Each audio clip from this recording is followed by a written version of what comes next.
তো রাসূল আকরাম সাল্লাল্লাহু তাআলা আলাইহি ওয়াসাল্লাম কে মানতে হবে কেমন? তিনি মানুষ কিন্তু আমাদের মতো নন। কি বোঝালাম? নূর বাশার, নূর না হলে নিবেন কি করে, বাশার না হলে দিবেন কি করে? তাহলে ওনার মধ্যে দুটো বৈশিষ্ট্য থাকবে, নূরও হতে হবে, বাশারও হতে হবে। নূর না হলে নিতে পারবেন না, বাশার না হলে দিতে পারবেন না। মসলা ক্লিয়ার? আরেকটা, এই গায়েব আর হাজির নিয়ে ফের সমাজের সমস্যা। ভাই যদি বোঝানোর মতো মৌলবী থাকে ঝামেলা হবে না। আমি দেখেছি বড় বড় জায়গায় ঝামেলা চলছে, 10 মিনিট স্টেজে ওয়াজ করেছি, কোনো ঝামেলা নেই। দেখুন বিষয় হলো এই, আজকের সন্ধ্যার সময় ইসলামপুরের একটা মেডিকেল সেন্টারে আমি ছিলাম, ওষুধ নিতে গিয়েছি। তো আমাদের টাকা রায়পুরের মাদ্রাসার একটা শিক্ষক আমাকে বলছে, হুজুর আজকে যাচ্ছেন? আমি বললাম হ্যাঁ যাবো তো তোমাদের ওদিকে। তা বলছে একটু অমুকদের বিরুদ্ধে একটু বলবেন, অমুক সম্পর্কে একটু আলোচনা করবেন। শুনে খুব ভালো লাগলো আমার, যাই পারে হোক, নাম নিচ্ছে না কে বলেছে কোথা থেকে, কিন্তু তারাও শোনে, তারাও জানে।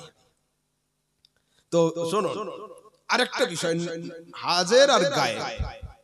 আল্লাহকে আলিমুল গায়বি ওয়াশ শাহাদা, আল্লাহ এমন গায়েব যেটা পঞ্চ ইন্দ্রিয়ের বাইরে, না চোখ দেখতে পায়, না এই কান শুনতে পায়, না জিভ চাখতে পারে, না আরো না ধরতে পারে, কিছু না। আমাদের যে পঞ্চ ইন্দ্রিয় আছে, 5 ইন্দ্রিয়ের বাইরে। তো আল্লাহকে বলা হয় গায়েবুল গায়েব, গায়েবেরও গায়েব। তো ও খোদা এমন গায়েব যে তিনি মানব আকৃতি ধারণ করে আমাদের সামনে আসবেন না, আর আমরা সরাসরি তার পর্যন্ত পৌঁছতে পারবো না। কিন্তু ও খোদা চাইছে আমাদেরকে শেখাবেন, আর আমরা চাইছি তার কাছে শিখবো।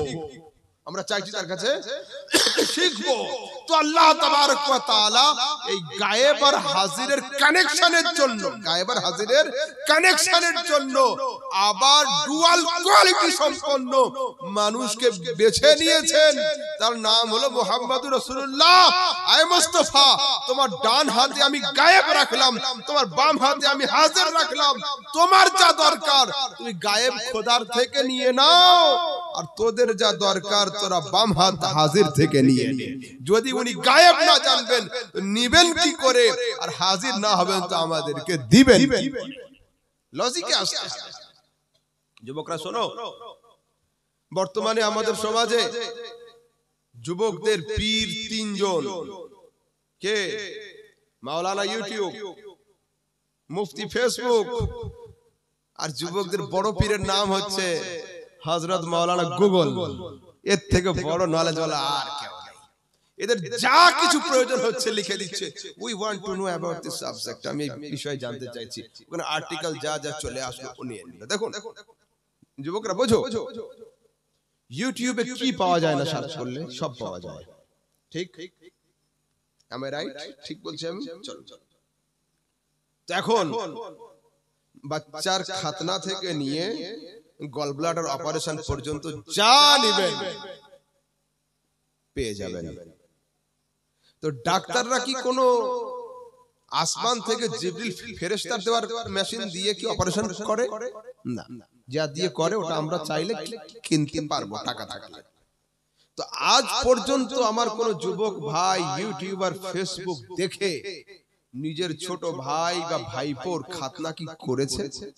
ও ছুরিও বাজারে কিনতে পাওয়া যায়, ও সূচও পাওয়া যায়, ওষুধও পাওয়া যায়, ছাই তো বাড়িতেই থাকে, আঠা দেওয়া করেনি। কেন? ওটা ওর সাবজেক্ট নয়। হে যুবক, ওটা যদি তোমার সাবজেক্ট না হয়, আমার আসল বাড়ি কলকাতা, এখন তো থাকি ইসলামপুর, বলো ইমানদারির কথা। আগামী কালকে যদি বাড়ির সামনে গিয়ে বোর্ড লাগিয়ে দিই যেখানে আহমদ রাজা পেটের অপারেশন করবেন, তোমরা কে কে যাবে? মোহাব্বতে বললে হবে, সব জায়গায় ভালোবাসা নয়, রিয়ালিটিতে বলো। যাবে কেউ? না না। 80-90 বছরের যে একটা বুড়ো হয়তো যেতে পারে, যে শেষ তো হয়ে গেছে, যা হয় হবে, হুজুরের ভালোবাসি না, আমার দরকার নেই। রিয়ালিটি ভাবে কেউ যাবে না। কেন? দুনিয়ার লোক জানে যে আহমদ রাজা একটা ছোট মোটো মৌলবী, মুফতি তো অনেক বড় কথা, মৌলবী একটা ছোট মোটো যাই। তো আহমদ রাজার কাছে যদি আমি যাই তো আমার জানের খতরা হবে। কেন? মৌলবীর হাতে অপারেশন করলে প্রাণের আশঙ্কা। আমি বললাম ঠিক, I am agree with you, আমি তোমার সঙ্গে একমত। মৌলবীর হাতে অপারেশন করলে জানের আশঙ্কা, আর টেলিভিশনের ডাক্তারের কাছ থেকে ফতোয়া নিলে ঈমানের আশঙ্কা। আমরা সুন্নিরা নিজেদের জানের চাইতে ঈমানকে মূল্যবান মনে করি, সেই জন্য হাতুড়িয়া ডাক্তারের কাছে অপারেশন করাতে পারি, কিন্তু আধা মৌলবীর কাছ থেকে ফতোয়া নিতে চাই না। চলো, আমি আমার কিছু সঙ্গীদেরকে নিয়ে একবার আগ্রা গিয়েছি, দিল্লি আগ্রা, তাজমহল দেখতে। তাজমহলের 4টে মিনার আছে, খুব বড় বড়, চারদিকে আছে না, যমুনা নদীর তীরে। তো যমুনার তীরে যে দুটো মিনার আছে যমুনা নদীর দিকে, ওই দুটো হালকা মতো বেকার রয়েছে, একটু সামান্য। তো একজন লোক আমাকে বলছে, বলে হুজুর, শাহজাহান বাদশাহ এত নিখুঁত মানুষ ছিলেন, এইটা কি আর ঠিক করতে পারলো না, এই সামান্য বেকা রেখে দিল? আমি বললাম যে না, ওটা তুমি তোমার দিমাগে, এসো আমার দিমাগে তোমাকে বোঝাই। তা বলছে হ্যাঁ বলেন। আমি বললাম এটা হলো নদী বালিতে থাকে, পানি যায় বালি, বালি অনেক সময় তলা থেকে ধস নেয় না, হ্যাঁ, বালি ভেঙে যায়, সুড়ঙ্গ হয়ে যায়।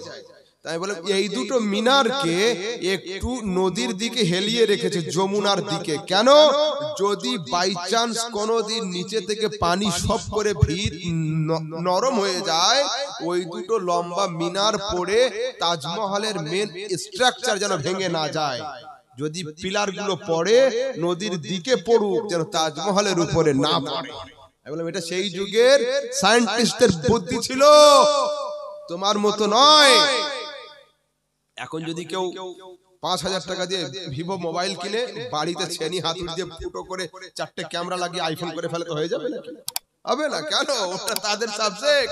তো আমার কথা হলো এই, আমি যেই হই না কেন, সম্মান যে যাই করুক না কেন, সোশ্যাল নেটওয়ার্কিং এ আমার লেভেল যতটা র‍্যাঙ্কে থাকুক না কেন, কিন্তু বডি চেকআপের জন্য আমাকে যেতে হবে মেডিকেল সায়েন্স যে জানে ডাক্তারের কাছে, বিল্ডিং এর ফাউন্ডেশনের জন্য যেতে হবে ইঞ্জিনিয়ারের কাছে, বাচ্চার এডুকেশনের জন্য যেতে হবে মাস্টারের কাছে, কেসে ফাসলে যেতে হবে লয়ারের কাছে। তো একজন ইসলামিক স্কলার, একজন আলেম, একজন মাওলানা, একজন মুফতি, একজন হাফেজ যদি প্রয়োজনের তাগিদে যায় ডাক্তারের কাছে, মাস্টারের কাছে, লয়ারের কাছে, ইঞ্জিনিয়ারের কাছে, ঠিক তেমনি শরীয়তের মসলা জানার জন্য ডাক্তার, মাস্টার, লয়ার, ইঞ্জিনিয়ারকে আসতে হবে মৌলবীর বাড়ি, মৌলবীর চেম্বারে।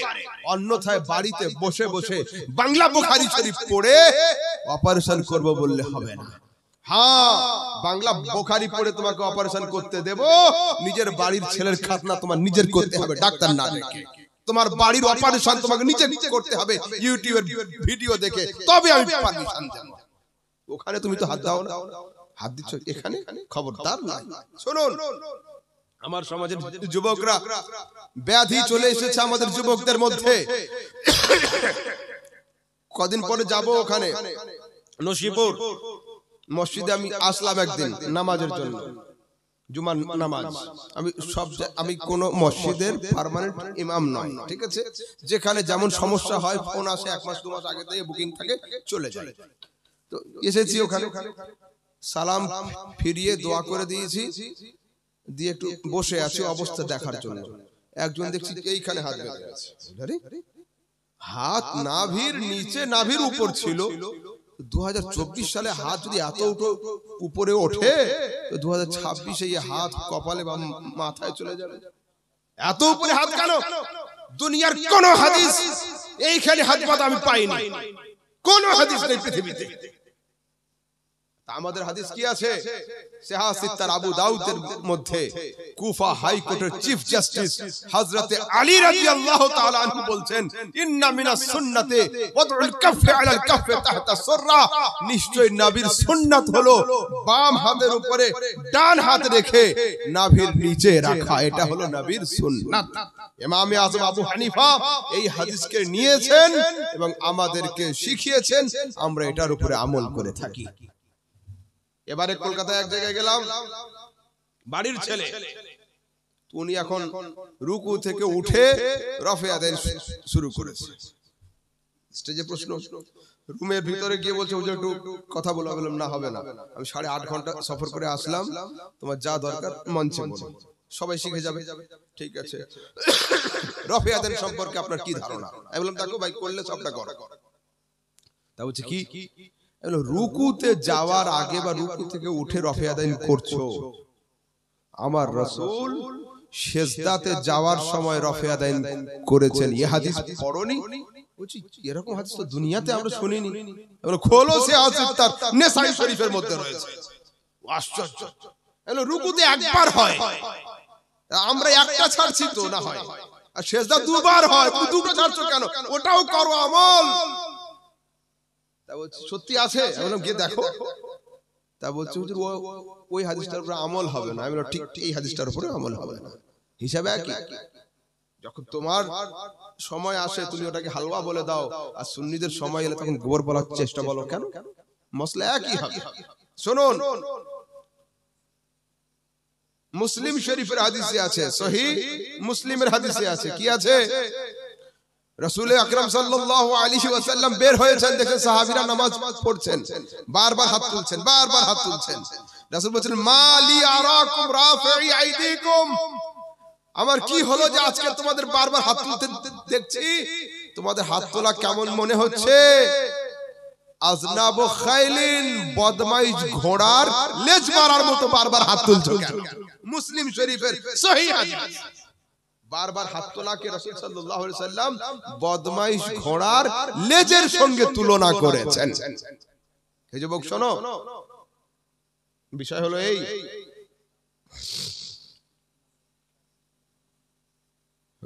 কাঁটা বোঝেন, কাঁটা গজাল নাকি বল পেরেক, ওটা হাতুড়ি দিয়ে ওঠানো যায়। জিনিস যদি খুব শক্ত হয় ওর জন্য ছোটখাটো মেশিনও পাওয়া যায়, জিনিস আরো শক্ত হলে জেসিবিও পাওয়া যায়। হে যুবক শোনো, তুমি আহলে হাদিস হও, আরো কিছু হও, আরো কিছু হও, আমার আপত্তি নেই, কিন্তু প্রশ্ন হলো এই যে তুমি কি একবার যাচাইয়ের জন্য তোমার বাপ মা যে আলেমকে মানে বা তোমার সমাজের যিনি বড় আলেম আছেন একবার তার কাছে কি গিয়েছো? তিনি কি না বলেছেন আপনার পায়ে একটা কাটা ফুটলো আপনি কি ভেলোর চলে যাবেন সঙ্গে সঙ্গে? না, আগে আশপাশের ডাক্তারগুলো দেখাবেন, তারপরে তো। আগে আমরা না পারলে আমাদেরও বড় আছে, তাদেরও বড় আছে, তাদেরও বড় আছে, 2-10টা ধাপ অতিক্রম তো করো। তোমাদের তো এমন প্রশ্ন এখনো আসেনি যে প্রশ্নের উত্তরে আমরা না বলিনি যে জানি না। আমাদের বড়রা তো বড় ব্যাপার। তুমি যে একটা জায়গা থেকে আরেকটা জায়গায় চলে যাচ্ছ, যাওয়ার আগে কমসে কম একটু জানার চেষ্টা করো। আমরা কারা? আপনারা কারা? আহলে মাশাআল্লাহ, আমরা আহলে সুন্নাত। আমার কিছু যুবক ভাই তৈরি হচ্ছে আহলে বলো বলো, তোমরাই নাম বলো। হ্যাঁ, আহলে হাদিস। তো আমরা হব কি আহলে সুন্নাত হব না আহলে হাদিস হব? আহলে সুন্নাত হব। বাংলাদেশের একটা বক্তা সার্চ করে নেবে, আমার নাম বলার ইচ্ছা হয় না কিন্তু না বললেও হয় না। কেন হয় না? ছেলে স্কুল থেকে আসছে, মা বসে আছে, মা বলছে বাবা থাম থাম থাম, তো ছেলেটা থামতে পারে না পারে, তাই তো মা অনেক সময় আদর করে বলে, ঠাট্টা করে বলে, কিন্তু যদি ওর মা বলে বাবা সাপ আছে থাম থাম থাম, তাহলে কিন্তু ছেলেটা 100% দাঁড়িয়ে যাবে, মিস্টেক আর করবে না।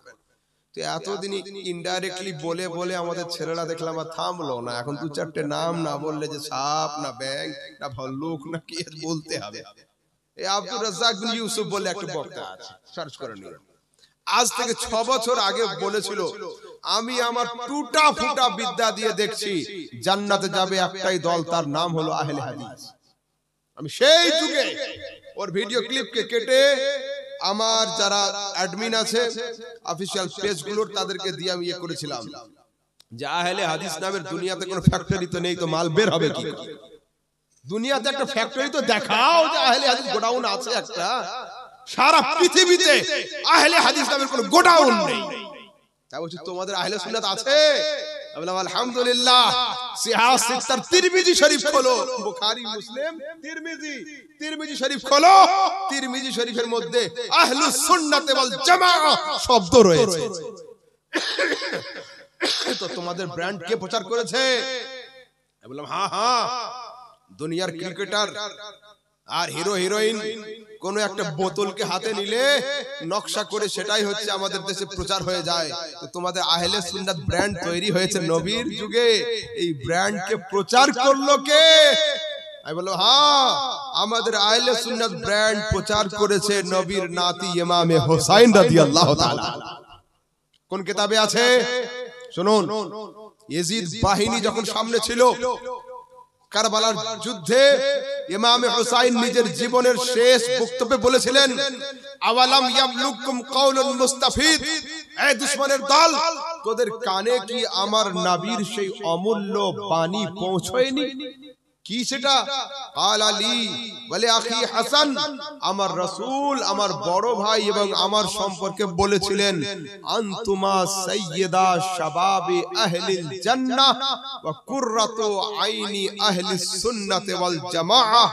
আয় হাসান আর হোসাইন, তোমরা দুই ভাই জান্নাতি যুবকদের সর্দার এবং আহলে সুন্নাতের নয়নের তারা। কবে? কারবালার যুদ্ধের দিনে বলেছিলেন। এইবার শুনুন, আমি জানি এই অঞ্চলের কি অবস্থা। ইসলামপুর মার্কেটে সকাল সন্ধ্যায় দেখা হয়, আমার সমাজের মানুষ এতেই ডুবে গেল। যার সঙ্গে সাক্ষাৎ হবে, মোলাকাত হবে, নট রেসপেক্টেড, ওর কোনো ভ্যালু নেই। আবার যদি চারটে অ্যাসিস্ট্যান্ট লাগিয়ে রাখতাম, ফোন নিজে না ধরে একটা ড্রাইভারকে দিতাম আর একটা অমুক জনকে দিতাম, তাহলে লোক বলতো যে না মাওলানা সাহেব খুব বড় আছে ভাই, ওনাকে সরাসরি ফোনে পাওয়া যায় না। হায় আফসোস, হায় আফসোস। না, দো রঙ্গি ছোড় দে, এক রঙ হো যা, সরাসর মোম হো ইয়া ফির সঙ্গ হো যা। হয় পাথর হ নয় মোম হ, এই দুপন্থী আমাদের হয় না। আর লোক দেখানোর জন্য জীবনে কোনোদিন কোনো কাজ আমি করিনি। তো শুনুন, আহলে হাদিসদের মুর্শিদাবাদে কোন লাইব্রেরিতে এই কিতাব আছে কি আমি জানি না, কিন্তু আমার দফতরে রয়েছে।